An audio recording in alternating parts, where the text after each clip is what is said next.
Okay, yeah, you might not, I forget what that's called. Thing in your yard. It's like, Septic tank? yeah. Okay, yeah, if you have a septic tank, maybe you don't have a water or a sewage bill.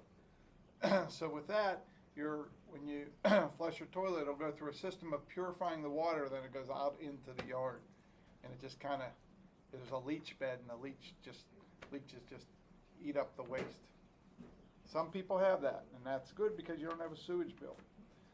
Wastefulness includes using a car to drive a short distance and letting the car run while in line at the drive-through. So guys, listen, when I go through drive-throughs a lot, probably too much. But when I go through a drive-through, if there's a long line, I just shut my car off for a little bit. Then I restart it, then I shut it off. That's good for two reasons. It saves energy, and if I have the car in park and it's not running, I won't accidentally take my foot off the brake and put on the accelerator and hit the car in front of me. So save energy and be safe. My niece did that one time when she first learned how to drive. She went through the drive-through and she accidentally hit the gas pedal and hit the car in front of her, which then hit the car in front of her. So she ruined three cars in a drive-through. Since then, she's gotten much better. But I generally don't go through drive-throughs with her. Anyway, be safe and save energy. That's what we're saying. Whether it's in a line for a drive-through or whether you're waiting on somebody outside their house, whatever the reason may be, tell your parents, don't leave the car running. You're just wasting energy. Okay. In school, and you do not have this at home, but in school, we have this study guide we're doing today. And I'll just go through it with you guys. Let me do a time check here. And we've been videotaping for 7 minutes. So this is study guide B. Study guide A is what I use to help me make the quizzes, which you'll do tomorrow. So number 1 says, things from the natural world that people need to live and find useful are natural resources. 2, oil, natural gas, and coal are example of fossil fuels. 3, hydroelectric power. Guys, God bless you, Brooke. Guys, hydro means water. Everybody say that. Hydro means water. Okay, there's like one person. Okay, thank you, one person. Hydro power plants use moving water to generate electricity. Number 4, non-renewable resources are resources that cannot easily be replaced. Number 5, trees, sun, water, and wind are examples of renewable resources. Like a tree, you cut it down, use the lumber. Trees give seeds, plant a new tree. Then below we have a chart that talks about petroleum, natural gas, and coal. And number 6, the fossil fuel that will be available the longest is what? Does anybody know? Which fossil fuel is going to be around the longest? Reese? The sun. Huh? Or is that fossil fuel? The sun. Give me a fossil fuel. Well, the sun's not really a fossil fuel. Is it coal, oil, or natural gas? Which one's going to be the longest? Natural gas. She got it. Natural gas will be around the longest. What's that? Because it's natural. Maybe because it's natural. The fossil fuel that will be used up the soonest is what?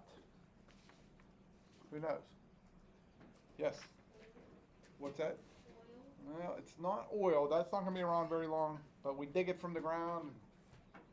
You get kind of dirty digging it. Go ahead. Coal. Coal. Okay, good job. All right, so we're going to use coal up the soonest. So there's a lot of coal, especially in western Pennsylvania. That doesn't mean we should waste it. Coal powers the power plants, which give us electricity. Shut the light off if you're not in the room. Are we in the west side? We're in western Pennsylvania, yes. And we have lots of coal here. Reese.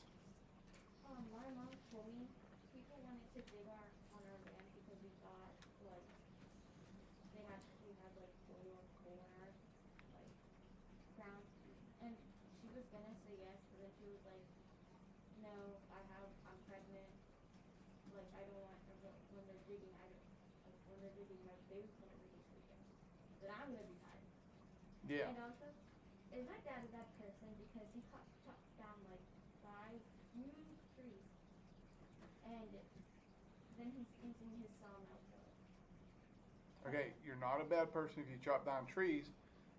You do not have to plant one right away, but sometime in the future, ask your dad, how many trees did you drop down? Get some seeds. You can buy them at the store or you can get them from a tree, and just go somewhere in the yard or somewhere in the woods and plant a new tree. And that'll take care of everything. We have too many trees. You have too many trees? Well, guys, that is a problem, especially out west. If there's a lot of trees and there's a lot of people camping, there can end up being a forest fire. So sometimes they say we should thin out the forest a little bit for that reason and provide new growth of new trees. So it's not bad to take down old trees. It does help the environment in a way. We should just always try to plant a new tree for every one we take down. My dad said like there were like many little like when they were cutting down the top of the tree where like the leaves are or whatever. He said there were like seeds or whatever. I don't know. He said some kind of a seed that would like fall over the ground. Yeah, often when you chop down a tree or when you stop to notice and look on the ground, there are a lot of seeds there. And guys, sometimes trees grow where you don't want them to grow. Like if you have a crack in your driveway or in your landscaping. So I know I was helping my neighbor do some landscaping and I saw a tree growing up right in the middle of where they had landscaping. I pulled it up and I took it and I planted it in my yard. I mean, why not? Because it didn't look good where it was at. It just happened to grow there. So think about the environment. That's what we're saying. Take care of your natural resources. And good luck with your quiz tomorrow, 5th grade. And we look forward to the holidays and seeing you back in school real soon, we hope. All right, let's make sure this has been recording. And yes, it's been recording. This is one of our longest videos, guys. 12 minutes. Everybody say bye, online learners. Adios. There you go. We got about 1 or 2 people awake in here today. We'll see you tomorrow. I'm